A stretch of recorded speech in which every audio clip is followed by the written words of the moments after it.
the introduction, right? Today we're going to be unlocking Super excited to introduce our guest, but before that, my name is Gung, blah blah blah, and here's our two people, blah blah blah blah blah, right? Um, you and then I'll probably have you all just quickly say hi as well. And then I'll talk about logistics, right? Real quick, I think Vinit says he's saying waiting for host to start meeting. I don't see him in the waiting room. Yeah, he's in the wrong link. Or where So he is. Okay, then I'll email him. yeah, if you copy the invite link.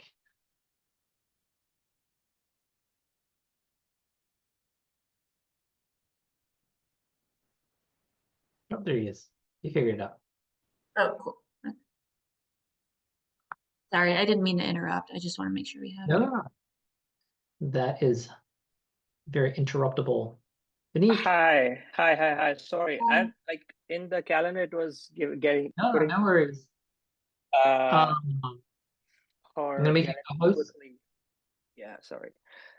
Share. Allow multiple. Allow. So can you see this? Yep, Okay. So I'm gonna share my desktop instead, so that I can switch between browser and that instead. sure. Okay. So I think the way it will go is I will handle the slides, then I'll hand it over to Veronica for the spreadsheet analysis, then I'll take it back, and then I'll be the primary one for AI and the third part of it. Okay, that sounds good. Can you see my screen, Beneath? How do you say your Uh, last name? Tipness, Vinit Tipness, Tipness, Tipness, yes. as it's spelled. Okay. And then say your first name. Just make Vinit, sure I Vinit. Vinit, yeah, Vinit, Vinit. Vinit Tipness. Vinit like minute, kind of. Yeah, I would rather say win it, like you win something, win it. Minute sounds funny, but Winit. yeah, Winit. yeah, Vinit. win it, win it, yeah. Cool. Uh, yeah, Okay. I can. Yeah, so I was just saying what we're gonna do. Think of what you like to do in warm weather. I'll probably call in you guys to also contribute, just to have some casual dialogue here in a minute. Okay, When the weather gets warm, then we're gonna introduce the topic. We're gonna introduce me.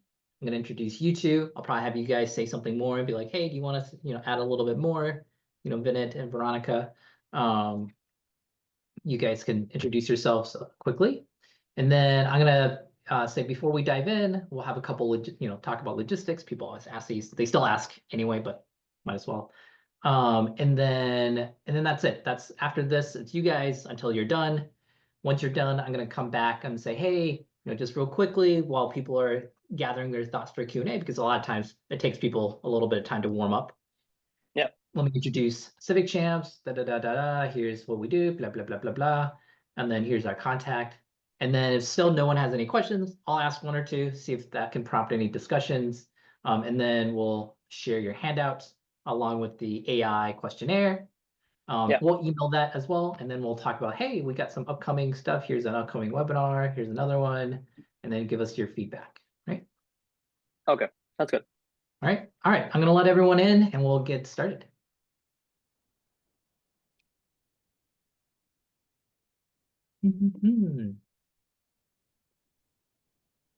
Hello, everyone. Hi. Thanks for joining today. So, all right, great. I think we got a good crew today. Looks like super excited to have everyone here.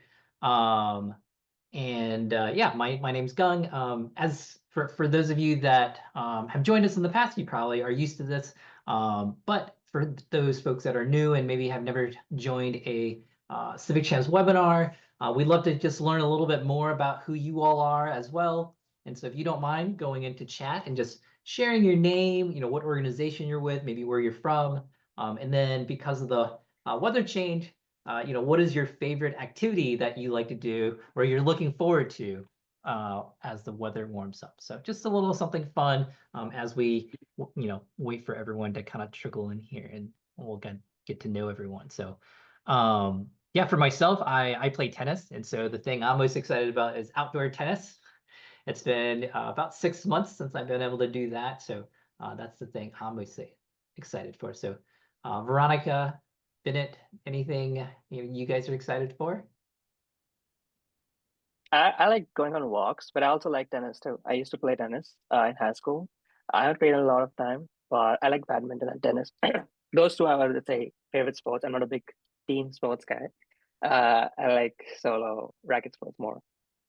Yeah. What Yeah, about you, I John? definitely am excited for a lot of things. But I think one of the things I'm most excited about is rock climbing. Sometimes I'll go specifically bouldering outside when it's warmer. So that'll be really fun to get back into. Haven't been Yeah. in a while. That sounds awesome. And speaking of bouldering or boulder, I see Carla likes to do travel for music festivals. That's super exciting.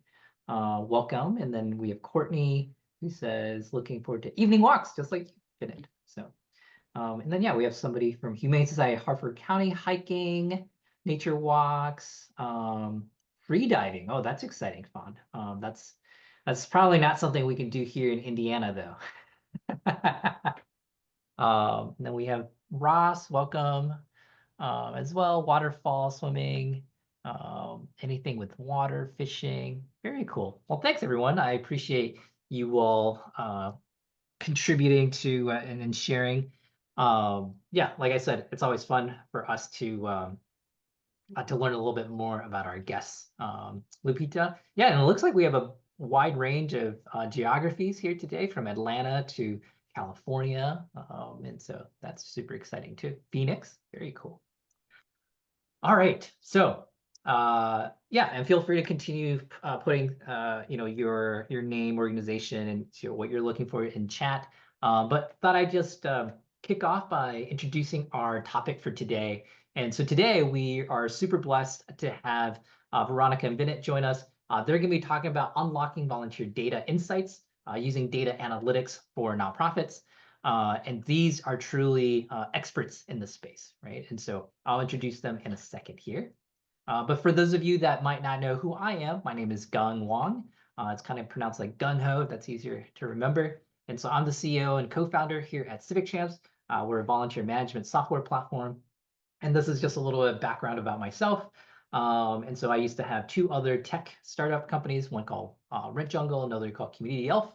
And but I would say, I say this quite often, but Civic Champs and being able to serve the nonprofit sector has definitely been the most fun and fulfilling of my tech ventures. So thank you all for being so welcoming and kind as a community as we try to create technology to help you all. Now, for the stars of today, we have Vinit Tipnis and Veronica Ananyan, who are joining us. They're both at Indiana University. Vinit, congratulations again. I hear you're going to be a professor at the University of Minnesota here in the fall. And so Vinit currently is a PhD candidate, but has already landed his full-time as a professor coming up. And then Veronica is a master's student at IU. But yeah, I'll let you all kind of introduce yourselves a little bit as well. Okay, thanks, Gang. As Gang said, my name is Binit. I'm a PhD candidate in operations at Indiana University's Kelley School of Business. I have secured a job. I'll be a professor of operations starting in the fall. A bit about myself and why I'm speaking today. So my dissertation in my area of expertise is nonprofit operations. And specifically, I have multiple projects on how to manage volunteers, how to retain volunteers, and how to increase donations for nonprofits. I work with primarily data that nonprofits generate. My projects on volunteer retention and improving volunteer productivity with different nonprofits. I work with the largest food bank here in Indiana for improving the retention program. I also work with an online volunteering platform. So I have spent the last 3 to 4 years, learning a lot about data analysis, and that is something I am passionate about. I would like to help nonprofits, and today, a small glimpse of that is something what we're trying to cover. Like Veronica, she is an MSIS candidate. I don't know if she wants to introduce herself. You want to go? Yeah, sure. Hi, everyone. I'm Veronica. I'm currently finishing up my master's degree in information systems with a concentration in cybersecurity and risk analytics. I was also an information systems major in undergrad, and actually, for several years, I was a teaching assistant to a Microsoft Excel class. I really loved it, and actually, last fall, I had the opportunity to teach the class myself. So I'm, very comfortable, very well versed in Microsoft Excel, and I'll be helping with today's demo version in Google Sheets to help you guys with any of the skills that are necessary for just some rudimentary basic data analytics. Very cool. All right. Well, we'll let them, get ready with their presentation. But I know a lot of times people ask some questions around logistics. And so obviously today's presentation is going to be a little bit more technical. And so, if you're trying to follow along or trying to figure out, remember, what was being taught, we are recording the, presentation today, and we're going to be sharing that back out along with the slides afterwards. So, no need to kind of take copious notes if you don't want to. I do encourage you to, write down things, if that helps with retention, of course. The presentation itself will be about 30 to 40 minutes, followed by Q&A. And then if you have questions, we encourage you to put that in chat, even as they come up, right? We'll try to get to them if we can, but otherwise, I'm going to be monitoring, and then we'll make sure we circle back to any questions at the end. And finally, Veronica and Vinit also have provided some freebies. So stay till the end, and we'll share those freebies with you all. So make sure you stay all the way until the end. And so with that, I'll let Vinit and Veronica take it over. I'll kind of stop sharing my side here and let you guys teach us how to do data analytics. Great. So before I begin, I know Matthew had his hand raised. I don't know if you want to ask a question, Matthew, right now, or I can go ahead, or if that was just a mistake. But okay. Great. So what we are going to focus on today is very rudimentary stuff, like slightly technical, slightly, let's say, easy. And what we want to show is how nonprofits that generate a lot of data nowadays, you have a lot of different platforms, Civic Champs included, which helps to generate data for nonprofits. And that is what we want to focus on, which is this one. So you have, this is like a screenshot from the Civic Champs website, but depending on the platform you are, this is not related to just volunteers, but there are fundraising platforms, you have donor related data, donations related data. So we want to bridge the gap between a lot of this data that is being collected and how nonprofit managers, nonprofits can in general use this data to their benefit. And this is something I've seen with my experience of working with nonprofits. They have all this data, and depending on what their staff mix is, they may not have a person who is well versed in how to analyze this data on staff. They may need to hire someone, which may not always be feasible for a nonprofit. So we want to give you a glimpse of what you can do at different levels. And using these data, how do you approach coming up with like solutions or like just things to do, which will help improve your decision making in the future. And as I said, we are focusing on volunteer data. We are focusing on Civic Champs data that we received from Civic Champs. But a lot of these things, what we are focusing on today is very general. You can very easily tweak the question and look at maybe donors. If you have donations data, you need to find out which part of the year, which month of the year do you get the most donations, which are your low months, who are your top donors, how can you improve donations from them. A lot of these things that we are covering is very generalizable to whatsoever the case may be. And lastly, we want to help you identify the right tools that you may have or you may want to invest in. Because when we say tools, what we're covering today is, I would say, a good range of different aspects of analytics. And to go over that, when I say different range, we have, let's say, 3 scales. We have technical skills, cost, and cause and effect clarity.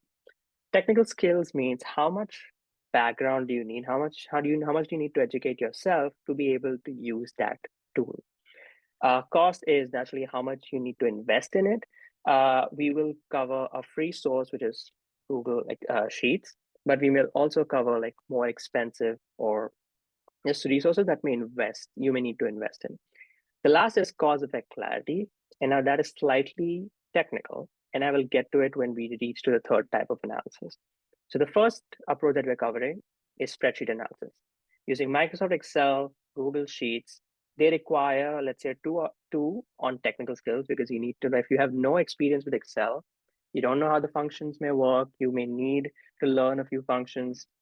In terms of cost, it's a one, because Microsoft Excel requires a license, which you may need to invest, but Google Sheets is a free source. As long as you have a Google account, you can do, I'd say 80 to 90% of the analysis in Google Sheets. Cause effect clarity is very specific to the data that you have.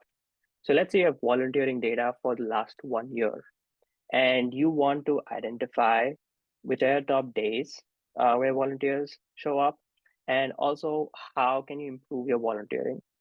With the historical data, you can identify trends, but it may not be the best to predict in the future which your days might be.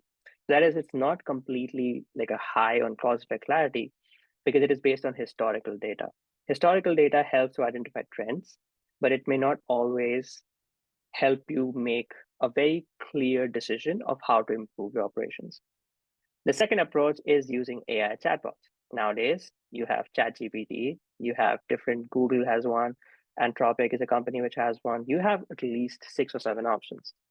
Now, the thing with this is AI chatbots is it's very non-technical. You just need to upload your data set and you talk to it in a conversational way, and the AI chatbot will do the analysis for you.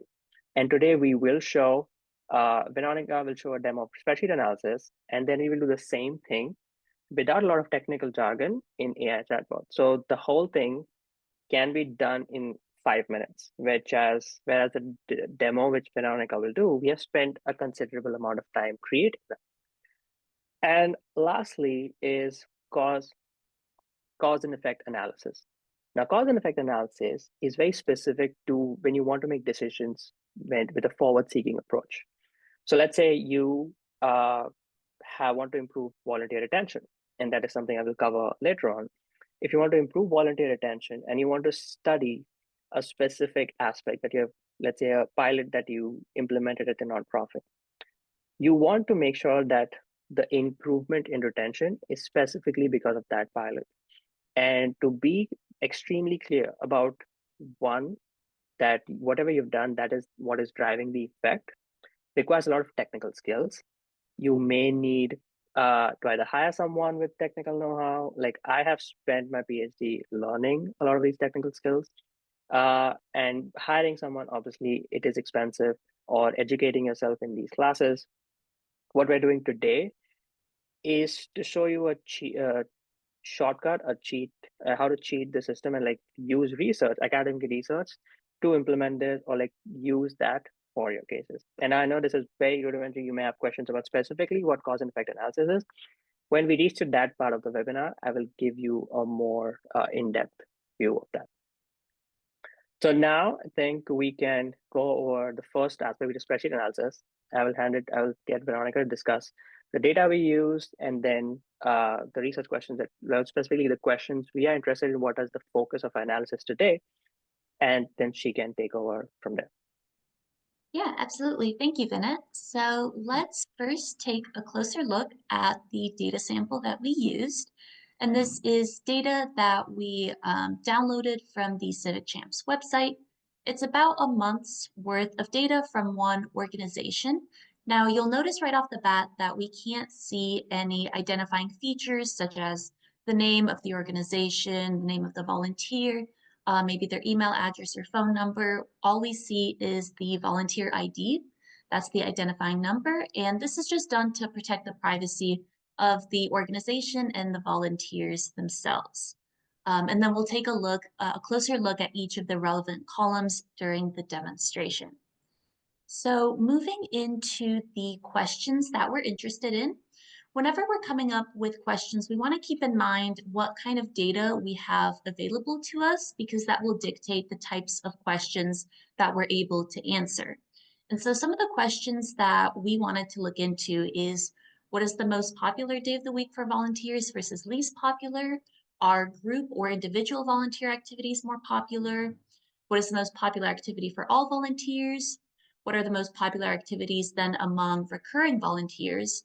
And who are the top 10 recurring volunteers? And we've defined recurring volunteers as volunteers who have come more than once, right? These are people who keep coming back, and we want to know kind of what motivates them.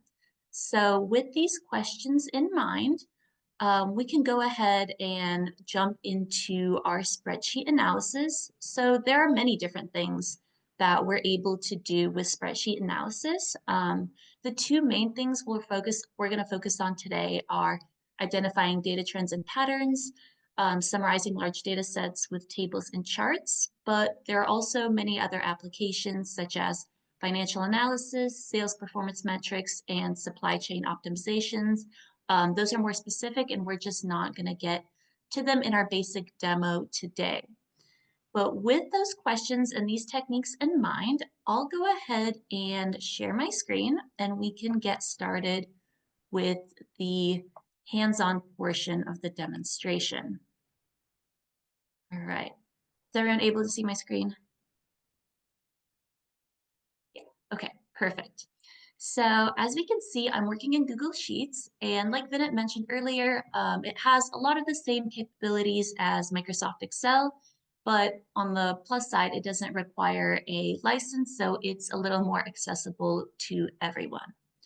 So as we can see, we have the data over here in the Civic Champ sample page.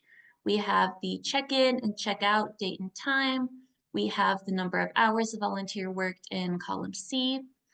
We'll also be using column J, the opportunity group, which defines the different activities that a volunteer was working on. And you'll notice sometimes we have these 9999s pop up in our data. This is a common way of identifying blanks, or this is a placeholder value to put in. So whenever an opportunity group wasn't specified, we'll just put 9999 as a placeholder. So we'll use column J, and then in column L, we also have our team group. And again, you'll notice these 9999s pop up. That's likely because a team wasn't specified, and so that person was working individually rather than as part of a team, as we can see over here. Now, the data A through L is everything that we downloaded from the Civic Champs website. If we move over here to the right, everything highlighted in green are things that I have added during the data analysis using some basic formulas, and we'll go over a couple of these columns together as well. So thinking back to our first question we wanted to answer, which was, what is the most and least popular day of the week? So we have the different dates for check-in and check-out, but as you can see, as part of our data, we don't actually have the specific day of the week mentioned. And so we'll need to use a formula to extract it from the check-in date. So as you can see in column M, in M2, I have the formula equals weekday. And in that formula, the only parameter is specifying a date. So I've referenced cell A2, and that returns the number of the day of the week. So for example, it returns a 7, that corresponds to Saturday. If it returned a 1, that would correspond to Sunday. Since I do want to have the full text of the day of the week, in column N, I use the equals text function. I reference the 7 in M2, and then as the code in double quotes, I put in 4 lowercase d's. And that should return the full text of the day of the week. For the text function, you can use it for the name of the month, day of the week. I believe we have those specified in the handout that we will provide at the end. So now that we have the day of the week, we also want to know, was the activity that the volunteer participated. Were they part of a group or were they working individually? In here, we've used an if statement to get this, and I won't go too deeply into if statements just because they can get a little more complex. But this if statement is pretty basic. So we're saying that if in the cell in L2, if it's equal to 9999, and remember that's our placeholder value for that blank, if it's 9999, that means the individual wasn't part of a group, and so it likely means they were part of an individual activity. So we'll go ahead and define that as a 0. Otherwise, that means they were working in a team or in a group, and we'll put that as 1. So you can see I have 0s and 1s all the way down this column. And then in column P, I used another if statement that said, okay, if in column O, we returned a 0, that means they were working individually. And if it's not, then that means they were part of a group. And you can see these also correspond 0 to individual and 1 to group. All right, so these are kind of some basic functions to get you started in some data analysis and extracting some additional information that might not come directly from the sample data. However, we have a lot of rows in this data, and so to really see the full picture, it'll be helpful for us to be able to summarize it using pivot tables. And so on this next tab, I have started a couple pivot tables, so we can see that the most popular day of the week over here turns out to be Thursday, and Sunday is the least popular. We have one summarizing group activity versus individual. It looks like individual activities are most popular.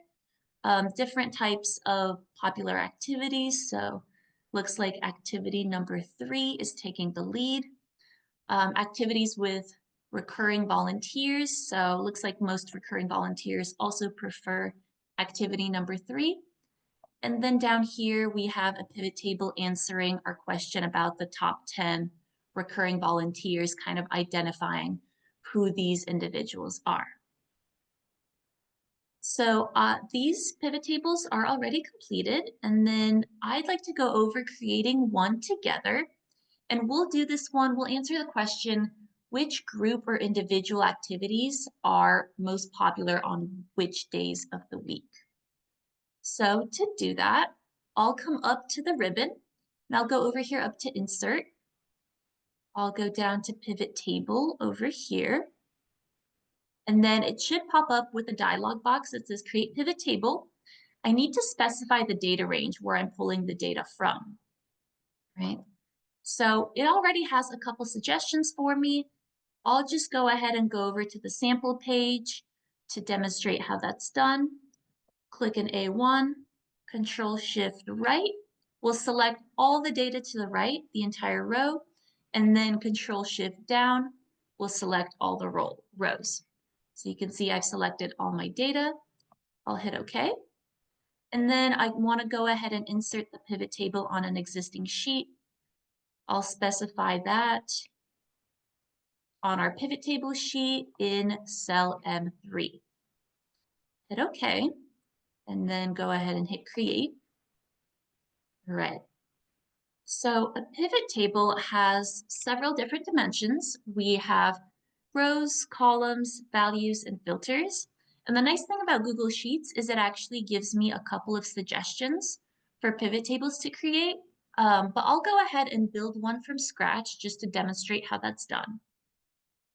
So for rows, I'm going to go ahead and add the day of the week, and I want it to show up as the text, right? I don't want it to show up as a number. The text is a lot easier to interpret. So I hit the add button, and then I'll click on day of week text. And as you can see, this populated the different names of the days in the week in our rows area.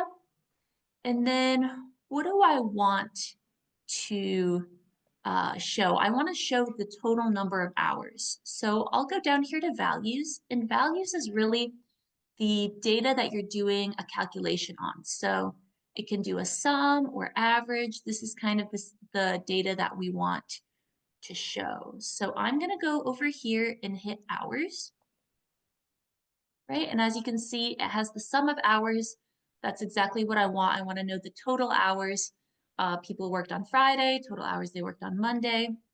But if you ever need to change this from a sum to something different, you can hit this drop down. You could do an average, you could do a count, a min, or a max. This is really where we get into the data manipulation and kind of the calculations that we're doing. So I'll leave it as a sum for now. And then in the columns, I want to break this down even further by group versus individual activities. And so in the columns, I'm going to click add, and then I'm going to select group/individual. And this is the column that specifies if this is a group activity or individual. And as you can see, this added another dimension. Now I can see not only the total hours worked on Friday, this is in the grand total column, but I can also see the split between group versus individuals.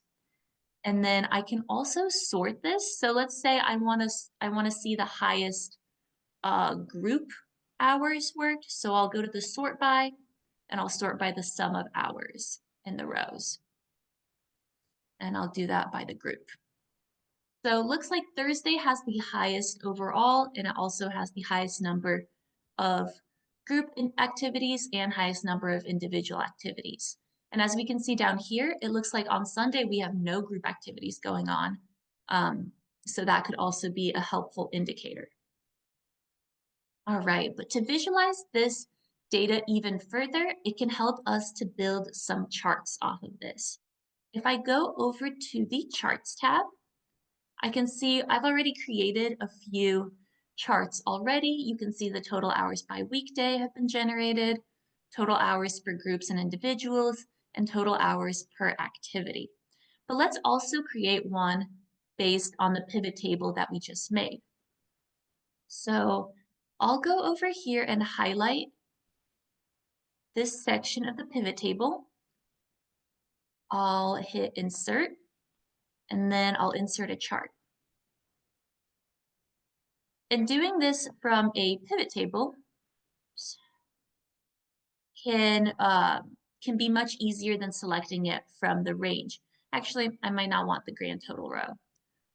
Let's select M through O, rows 4 through 11. I'll go ahead and remake this chart. Perfect. Now I can see the groups versus the individuals by the day of the week. I'm going to go ahead and copy this and then paste it in my charts worksheet. I'm going to go ahead and paste it down here so we can all see it. Perfect. All right. So this is the majority of the work is done. I'm going to go ahead and just make a few edits to make this chart look nicer. I'm going to click the 3 dots and go to Edit Chart. So I'm going to go over here to Customize. And then I want to change the chart title. I want to make it a little more descriptive.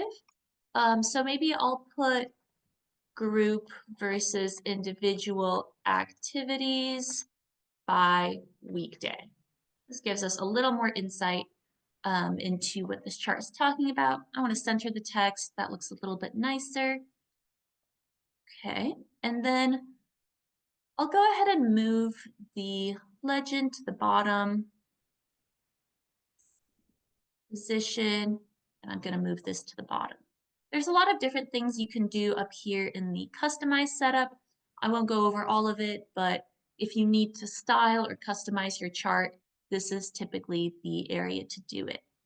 If you're selecting it from the data or the range, as you can see in the x-axis, since we selected it from the pivot table, it already has the day of the week text as the x-axis, and then the series is group versus individual. That's kind of the calculations that are happening. All right, so with that, that's all I wanted to go over for our demo. I'll go ahead and stop sharing my screen. I hope that was helpful. I hope that kind of covered some of the basics of data analysis and kind of gives everyone the confidence to be able to manipulate and start working with the data in Google Sheets on their own. And as I mentioned, we've hit the first 2 spreadsheet analysis goals, so data trends and patterns, and then summarizing large data sets with tables and charts. And now I'll bring it back to Vinit, and he'll show us how to do analysis with the help of AI. Yeah, thank you, Veronica. So as she said, the demo covered the first two things, and the remaining three are obviously very specific to the nonprofit. It may sometimes not be applicable to the nonprofit, but this slide just shows that you can do a lot of things with spreadsheets. But along as you may have seen in the demo, if you don't have prior background with Excel, it does require a bit of like technical skills. You need to know the functions, a lot of steps that you need to follow. The next thing what we're going to do is use AI chatbots. And the thing that you can do with AI chatbots is very similar to what Veronica just did with the spreadsheet. You can do spreadsheet analysis, you can do cause and effect analysis. It may not exactly be called spreadsheet because when you upload a file, usually a chatbot will use coding, so like Python or some script to create and analyze that data, but the end result will be pretty much the same thing. You can have text data. So if you conduct surveys and if you're just trying to collect or you're trying to interview your volunteers and you want to analyze that text, try to identify what are the key aspects.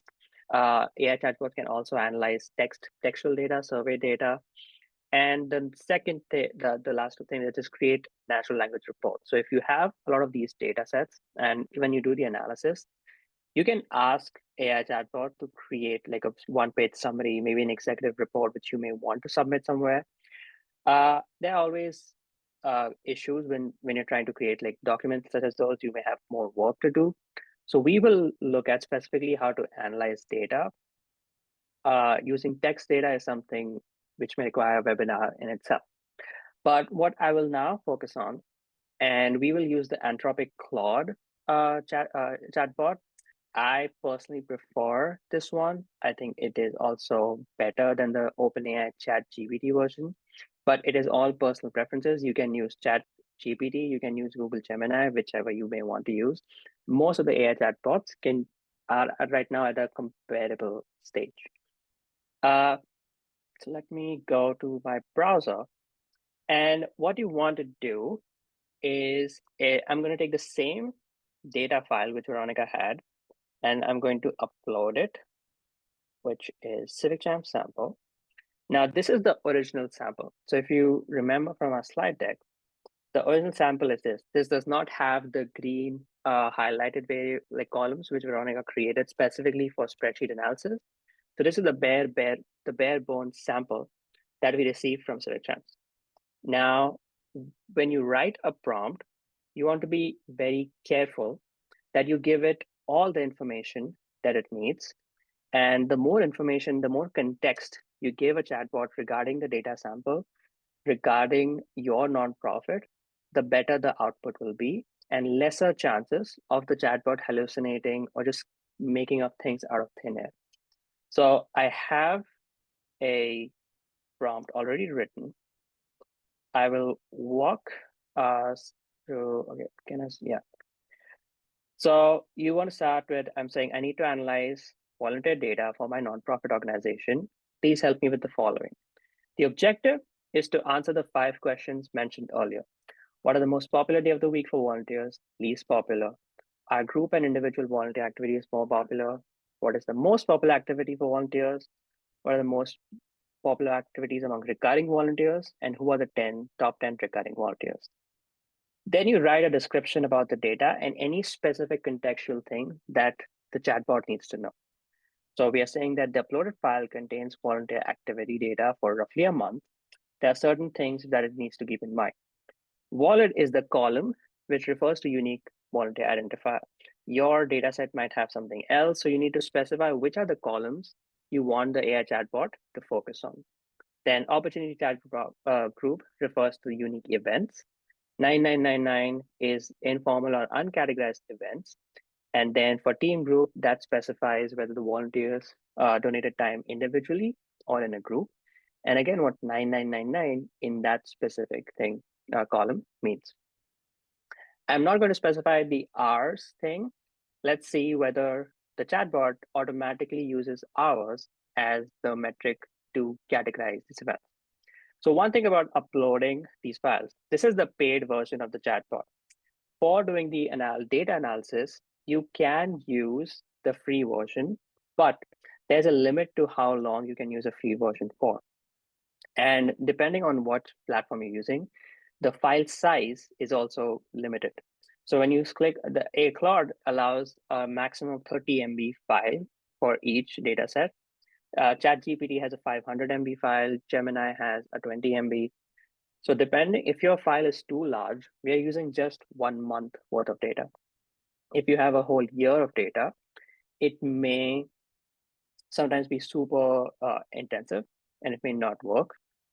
If it does work, it may prohibit or like limit how many conversation or how many prompts you can upload, because you have a certain limit, and that's why paying for it gives you more accessibility. That is why the AI chatbot in the earlier graphic that I had, it was 2 on cost, because you will have to spend at least $20 a month to get the accessibility for using this. So now let's hit enter and see what it analyzes. So it'll take time, it'll think through, and then it'll give you the outcome. So you can see it uses code, it uses Python to analyze. So it is analyzing the same thing that Veronica did it in Google Sheets. It is using all the same data, the same contextual cues, analyzing it. And once it is done, it'll give us like a report of all the questions we asked it to answer.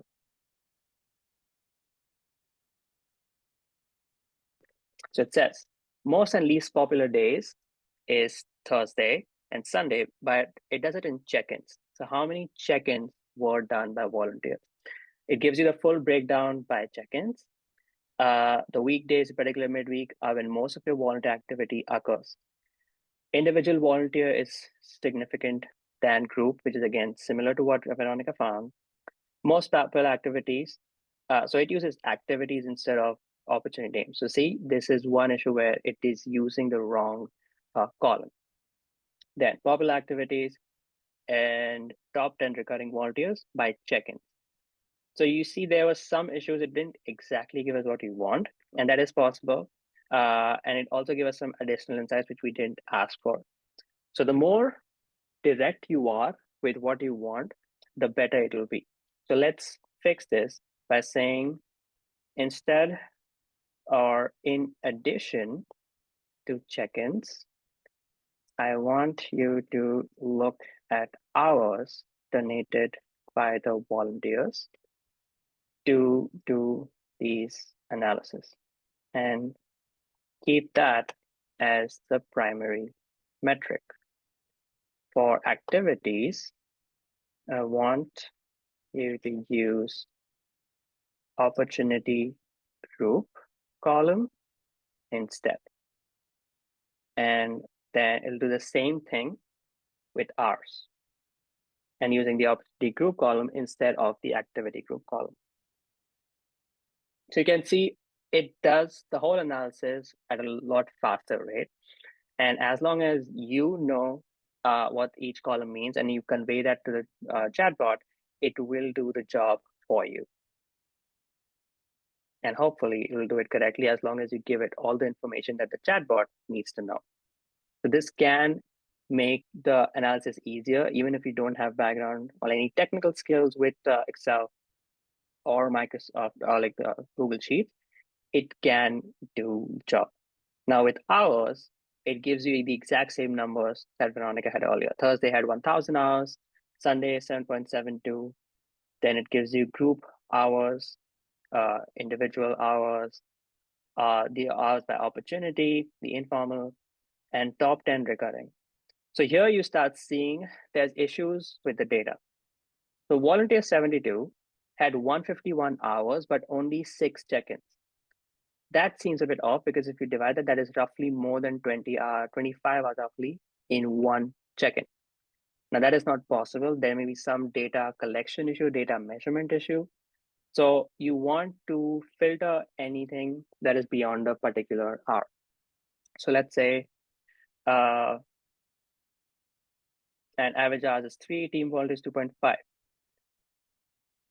I want to exclude rows where one check-in was more than 12 hours. And then redo the analysis. Also, give me a visual for each of the question I want answered. So now it will remove the outline or like outliers in terms of hours, and it will also create a visual in the same command. So now you'll see when it comes to visuals, what Veronica walked us through creating charts, it will create those once it is done and analyzing the data. And usually creating visuals is the most intuitive way of understanding your data, instead of just looking at tables and numbers. So even if you don't do the analysis or like get the statistics out of it very quickly, what you can do is just feed your data and ask it to create multiple visuals and what it wants, or what do you want to see. So it is done analyzing, and now I'm guessing it is creating the visuals. So it'll generate it again. So visuals are also created based on Python code. It will create all the data set it needs based on hours, and it'll create different visuals for each of the questions. So we had 5 questions. I think it usually ideally will give you 4 to 5 visuals, which help you answer each of the question that you want.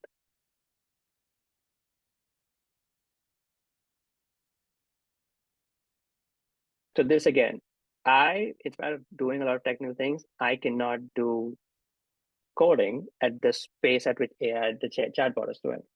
So, and I probably don't even know a lot of these coding. My coding skills are not as great as probably this one. Okay. I think my internet has an issue. So let's skip over that. I have done a similar thing last week. So when I asked it to create visuals the last time, we have the same data, but in terms of visuals, we get this. Yeah. So if my Wi-Fi had not been an issue and it had connected, you would get the visuals.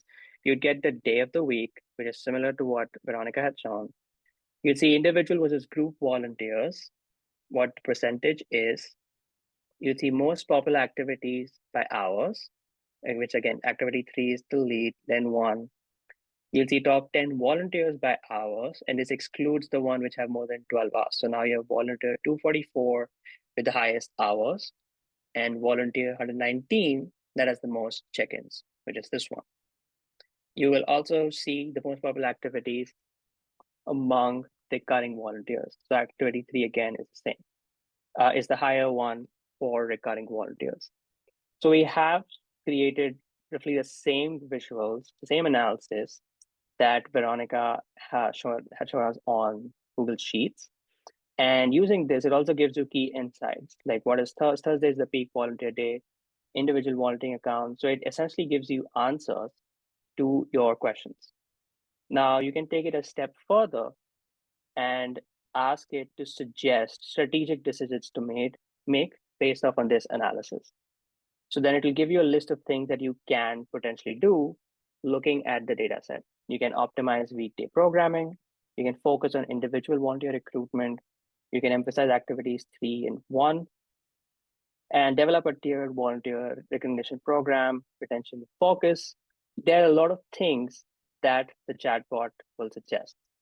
So taking all of this back to what we were speaking earlier, once you do the analysis, either in spreadsheet or in AI, it will help you generate insights, which is, as I said, Thursday is the most popular day, majority of the volunteers on time independently. You come to identify what the key aspects or key insights from the analysis is. And based off on this analysis, now this is based off on 1 month worth of data. If you have roughly a year of data, 2 years of data, you can do it on a much larger scale, get way more insights from that, and then it'll help you make decisions. So if just from this 1 month worth of data, we can create certain volunteering days more attractive, specifically Monday and Saturday because they were low on volunteering. Strengthen weekend programs, specifically cater to groups, which may be more likely to come during the weekend instead of the weekday. You can activities 3 and 1 are popular. Analyze why these are popular, and these may be contextual things that you as a nonprofit manager may know more about, and you can probably help to improve activity too. And the recognition program as earlier. There are certain aspects about the low in performing areas which you can improve. Like, so group volunteering for that 1 month was less. You can cater to group volunteers more, identify which days are better for group volunteers, maybe create new activities or events for group volunteers. You can improve volunteer retention because only 35% of volunteers volunteered once. So these are all the strategic decisions that you can make.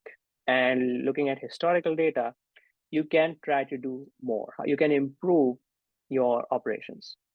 But then the third analysis that you want to focus on is cause and effect analysis. Now, this is what I do as part of my academic, my PhD, my research. And what cause and effect analysis is, let's say you want to improve volunteer retention.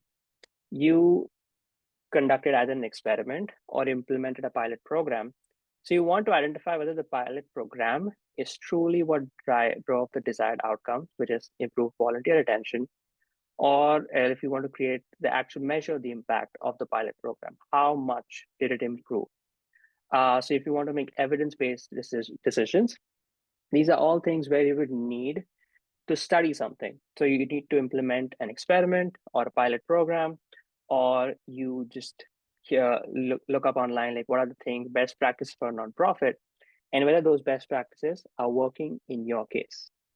And to test all of those things, you need to have the technical know-how. And it is very difficult for me to convey all of those technical things in like a 1 hour session. But what I will say when I talk about why the cause and effect analysis helps is with this case study. So this is one of my dissertation papers, which focuses on how to improve volunteer retention. And what it is this is the project with the largest food bank in Indiana. And we wanted to show how we can improve volunteer retention using little to no monetary investment. The specific program that we wanted to study was when you have experienced volunteers and you use them as formal support system for new volunteers. Will that improve volunteer retention? Now, what do I mean when I say experienced volunteers? Experienced volunteers can be defined by the nonprofit, maybe somebody who has done 5 shifts, 5 events, or somebody who has donated 30 hours of their time. That becomes experience. This will depend on your nonprofit. It will depend, it's a very specific thing, but as long as you know someone who is well versed with the operations and they can help and just guide new volunteers, you can use them as a formal support system. They will mentor them or they will just help them. And since they are also volunteers who are at your disposal, they are essentially a free resource for you. Experienced volunteers usually tend to be more committed. They volunteer on average weekly or bi-weekly. So you know they're consistently going to attend your nonprofit. So if you use them as your formal system, will that interaction with an experienced volunteer improve new volunteer or a first-time volunteer experience? The issue if you just did spreadsheet analysis with this data would be there are different factors that can affect retention. The first one is the volunteer activity the reason volunteer returns? Let's say you have 5 different event types and 2 of them are more fun than the other 3. And fun is like maybe they're more interactive. You're not as, it's not laborious, but you're actually like creating a community.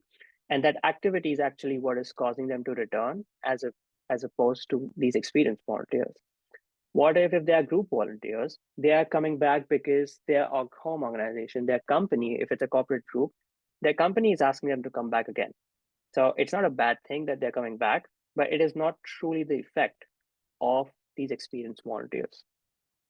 So if a company has a quota, like every quarter they volunteer somewhere and they're going to come back, that is not an intrinsic motivation for a volunteer to return. So this again muddles this effect when you're trying to study this program. And lastly, are there any seasonal or weekly patterns? People usually volunteer more in the summer and during Thanksgiving and Christmas break. So around those times of the year, it is very natural for a nonprofit to see a spike in their volunteering patterns. So you want to account for these different issues that can uh, throw a wrench in when you're trying to analyze specifically using experienced volunteers when you're studying this program. And using AI chatbot or using uh, just spreadsheet analysis is possible to analyze it, but you need the technical know-how. So, and why do you need that technical know-how? Is because if you just use the raw data and try to create a visual, you will see. Okay, so before that, this project was with Cleaners Food Bank of Indiana, which is the largest food bank in Indiana. They're part of the Feeding America network, and they have a regulars program, which is their experienced volunteers get recognized. Every time they finish 30 hours or 10 shifts, which is every hour, every shift is 3 hours, so it is one of the same thing.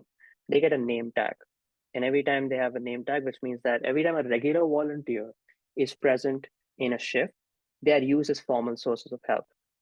And what do I mean by formal sources? Every shift at Gleaners conducts a 15-minute training by employees, paid employees, at the beginning of the shift. 2 employees are always present to answer some questions if that they may have. But sometimes if a shift has 50 volunteers, 2 employees may not be enough. So let's say you have 50 volunteers, 2 employees, and a bunch of 5 or 10 regular volunteers. So these regular volunteers will go around acting as employees, but you're not paying them. They will help to get the new volunteers get adjusted to the volunteer to the shift, and especially if it's their first time, they may answer questions. And here's an example of when I was volunteering at Cleaners. This person is a regular volunteer who's helping me set up my station at the food bank. So Cleaners has a pool of 238 regular volunteers. So it's a very small group when you compare. Annually they get 15,000 volunteers, and they only have 238 volunteers, regular volunteers. So it's a very small resource that they have, but every time they are present, they go around helping Cleaners for free, essentially. So Cleaners wanted to study whether these regulars program helps improve volunteer retention. Now, that is what we want to look at. And the way we define retention is whether a volunteer returns in the 3-month period after their initial shift as an individual. So even if the focal shift was with a corporate group, with their group, in the future, are they coming alone? That is what we define retention as. We don't want to see whether they're coming as a group. We want to see if somebody is coming independently. And our treatment or the program is whether in the shift there was at least one regular volunteer present. And if it was, that whole shift was considered to be treated. And then you have this control group where the shift did not have any regulars. So then we look at retention probability. And the issue with just creating a visual without accounting for the issues or like different factors that may affect it is you don't know whether this increase is because of seasonal patterns. Is it because of the things I mentioned earlier? Is it because the particular activity was more fun and that is why they are coming back? One thing we can be assured of that it is not their home institute or new institution asking them to come back, because the way we define our retention term is we only look at independently if they come back or not. So what you want to do is you want to account for these different factors that will, like seasonal patterns, what activity it is, and what the things that may affect it. And you want to control for it. You want to account for that when you are creating these statistics. And that is something which is not possible always in spreadsheet analysis or AI chatbots. You may have to do like use some statistical software to create this baseline. Creating this baseline requires a lot of education, like just like a lot of study on your part, and you may either need to hire someone who, like a data scientist or someone who knows how to control for these things, or look at researchers who do work with data and can help you do this. So what we find when we control for these things in my paper is that every time there's a regular volunteer presence, the average probability of a volunteer returning is 10%. With a regular volunteer being present, it increases that to 11%, which is still a 15% increase. It may not sound like a big increase, but considering this is a free resource, and if you have a pool of experienced volunteers at your nonprofit, you can create this formal recognition system, ask them to work with new volunteers. And in the long term, this small increase will pile up, and hopefully you will get more volunteers returning. With When you look at whether it was an individual focal shift or a group effect, we see that this increase affects both. For an individual volunteer, their baseline is 30%. So like 1 in 3 individual volunteers may come back to Gleaners in the 3-month period. But a group volunteer to leave their group and come individually, the baseline is 0.7%. So it's less than 1%. It is practically next to impossible for them to come back. And yet, when a regular volunteer is present, when they interact with regular volunteer, it does increase slightly their probability of coming back to Gleaners. So this being a free resource is very helpful to Gleaners, and this is what our study shows. And eventually, when we control for all these different factors, having a regular volunteer can be beneficial for retention purposes. Now, it is not feasible, or it may not be possible to do this analysis for your every different program. If your nonprofit is creating or conducting a program, you may have to like invest a lot to make sure the cause and effect dynamic takes place. So what you can do is you find academic papers and use AI chatbot to understand what the paper is trying to tell you. And you can use AI to learn from academic research. So you find relevant research papers using Google Scholar, which is just like Google, but for academic research. You go there and just, let's say, type improve volunteer research or volunteer retention, and you find different papers. You find the one which you may think is useful, or you can even ask AI to suggest a few papers. And again, the Anthropic Claude is better at suggesting papers, but then you can upload those papers to AI chatbots to summarize what it is saying in very non-technical terms, and ask our AI for doing some specific implementation checks. How can you use that research at your nonprofit? In the interest of time, I will not go through this, how we can use this, but in the handout that we'll give you later, there are exactly the steps mentioned how you can do these things and what prompt to suggest, so that the AI can help you use academic research or like these things for you. Because academic researchers usually have a bad rep that they don't do research which is helping real world companies. They're just in their bubble doing research. And that is why I try to work with nonprofits to do research which will help and have direct impact. I tried, hopefully some of you were able to understand what I was trying to say when you have regular volunteers and how that helps retention. But it's my goal to make research more accessible to nonprofits, because a lot of this work that I do is for free. Like this, my dissertation focuses on nonprofits, and now with the prevalence of AI, I think it is easier for even nonprofits without a data scientist on their payroll to be able to use research a lot easily. So to summarize, we did cover a lot of things, a lot of technical things, which is spreadsheet analysis, AI chatbots, and the cause effect analysis.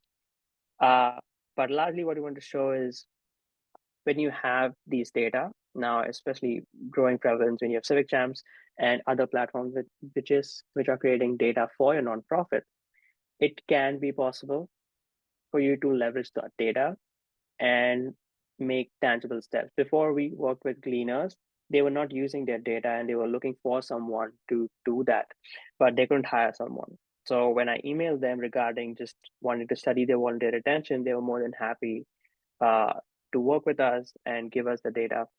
And I think it just shows that in the nonprofit sector, there is a lot of research that can be done. There's a lot of benefits to be able, like the academic research can bring to the sector, especially nonprofit sector being one of the places where resources are not that readily available. And now, especially with the current funding cuts that we see, it is getting more and more difficult. And me and my co-authors try to get it more generalizable. Even with this webinar, our goal was to at least give you a glimpse of what can be done with data. This by no measurement is the whole range. You can do a lot more simpler things than what we showed today. You can also do a lot more complex things than just cause and effect analysis. You can do a lot of things. This is just like small thing, subset of data analysis that Veronica and I are, let's say, quote unquote experts in. And we just wanted to share with the audience what is possible now, especially with AI. So that's all I have, Gang. You can take it no, over that from was here. great. Yeah. Veronica, Vinit, thank you so much for sharing all of that. I know we're respecting everyone's time. I know we're right here a little after 2, and so let me just do a quick wrap up. We promised some freebies for you all as well, so I'll share that here in a little bit. And so, yeah, real quickly, I always like to introduce Civic Champs in case folks are interested. And so one of the key things that you'll notice that for you to do any of this analysis, you do have to have the data. And so, Vinit and Veronica were using Civic Champs data. That's what all of our clients would have access to. And so real quickly, we try to support you all as nonprofit professionals by providing a software platform that helps you with managing volunteers across the full volunteer lifecycle, right? Whether that's recruiting, onboarding, scheduling, engagement, retention, and of course, reporting. And so just real quickly, this is just a glimpse at some of the things that we do. So for example, you can have people check in using our mobile app. Very easy, hit the button that says, check in. We use technology like geofencing to make it easy for people to check in, knowing where you are at what time, etc. And then we do things like collecting feedback from your volunteers. And then if you use the sort of analytical exercises that Vinit and Veronica shared, right, you might be able to do some analytics to say, hey, which of our roles or which of our opportunities drive the happiest or most satisfied volunteers, for example, right? And of course, it might be hard to control all variables, but you'll get a high level sense of like, hey, every time we have this activity, it seems to be quote unquote more fun, right? People are happier. When we have this other activity, maybe there's less enthusiasm, right? And then of course, we bring all of this back in easy to understand dashboards and reporting. And so that's a little bit about Civic Champ. So reach out if you're interested in learning more. You also have our contact information right here. This is myself, and then Vinit and Veronica also shared their contact info in case you want to get in touch with them. I'm not sure if Vinit is looking to do any volunteering work in terms of doing analytics for folks, but certainly if you don't ask, you'll never know. And so yeah, this is our contact info. And then finally, we do have a free handout for you all. And so that'll be embedded here in the presentation that we'll be sharing. But I'm going to put this in chat as well, so you all have it right away, right here. And so, yeah, if you click on that link right there, that's going to take you to this little free handout that that has some, shortcuts in terms of, hey, here's the the functions that we use in the Excel spreadsheet. Here's the prompts that you should use for your AI chatbot. So really, really great way to get started. And then finally, here, we also have some really great webinars coming up. And so if you want to register, there's a little QR code. This is the one for next week. This is with Nate Nordstrom and Matt Hug. And this is about board management, right? So boards are one of the most important volunteers that you have. And so Matt and Nate are going to join us as experts and talk about what they knew about board engagement, right? Kind of looking back from what they have today. And then finally, we have one other webinar coming up here that we've sort of locked in here. Rochelle is a AFP Global board member and also CEO and co-founder of Jerry Consulting. She's also an adjunct at IU Lilly. And so she's also going to talk about good governance, keys to effective volunteer management, and sustainable funding. And so that's going to be on April 17th. So if you have a chance, please do join us. And then last but not least, we always ask if you're willing to. Here is a form, and that's to collect some feedback. So if you loved Veronica and Vinit, please share that with us. We'll do more sessions like this, or maybe get them to come back to do another session. Or if you're like, hey, I wish XYZ things could be better, we're always looking for your feedback. So with that, I know we're definitely over time at this point. So I think we answered almost everyone's questions in chat anyway. But again, Vinit and Veronica, thank you so much. This is super, super enlightening. And thanks everyone else